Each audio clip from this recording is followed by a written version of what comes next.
It was a busy night at Donovan's fancy restaurant in San Diego.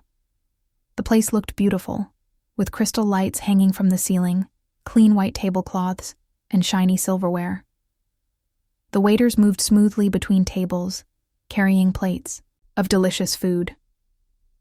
In the middle of the restaurant sat 3 women. The leader of the group was Evelyn Monroe, a rich woman who loved showing off her wealth. She wore expensive jewelry and designer clothes, and she acted like she owned the place. To Evelyn, everyone had their place in life, and she thought she was at the top. A young waitress named Emily was working that night.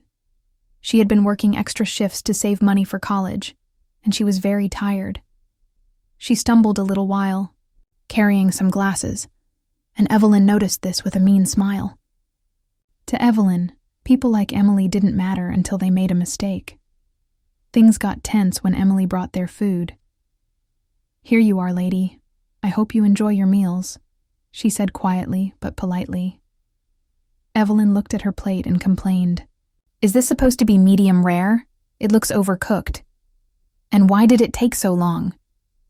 Emily tried to apologize, but Evelyn cut her off. "Don't bother apologizing. It's not that hard to get an order right, is it?" Her friends laughed, enjoying the show. Emily's face turned red, and everyone around them felt uncomfortable. In the corner of the restaurant, a man in a simple gray suit watched everything carefully. He didn't show any emotion, but he didn't look away either.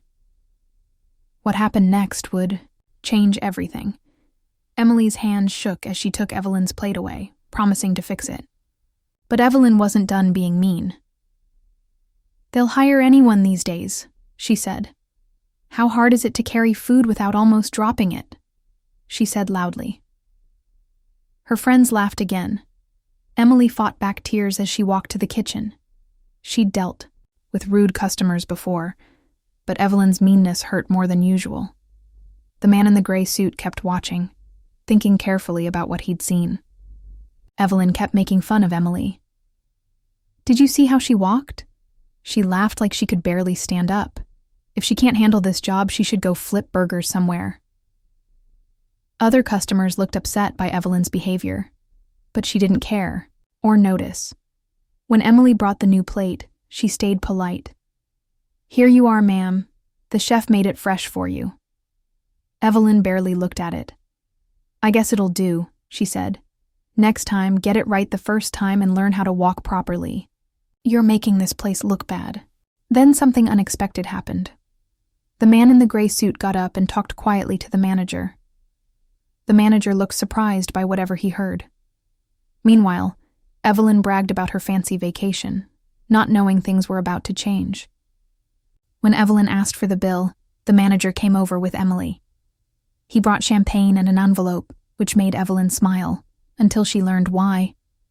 The man in the gray suit walked over and introduced himself as Charles Donovan, the restaurant's owner. Evelyn's face went pale when Charles revealed that Emily was his niece. He spoke calmly but firmly about respect and kindness. "Money can buy nice things," he said, "but it doesn't give you the right to treat people badly." The whole restaurant went quiet. Evelyn, who had been so confident before, now looked small and uncomfortable. Charles explained that instead of giving them free champagne, he would donate the cost of their entire meal to help young people like Emily, who work hard for their future. When Evelyn tried to defend herself, Charles stopped her gently. "This isn't about punishment," he said. "It's about learning to be a better person." The other customers clapped softly, showing they agreed with him. Emily took a break, walking a little taller now. The restaurant slowly went back to normal, but something had changed. People talked about what they'd seen, and many treated the staff more kindly afterward. Evelyn left quietly, looking embarrassed. Outside, her friends tried to make her feel better, but their words didn't help much. She had learned an important lesson about treating people with respect, no matter who they are. The night ended peacefully. Some customers left bigger tips.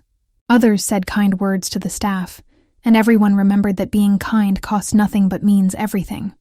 Because at the end of the day, What matters isn't how rich or important you are, but how you treat others along the way.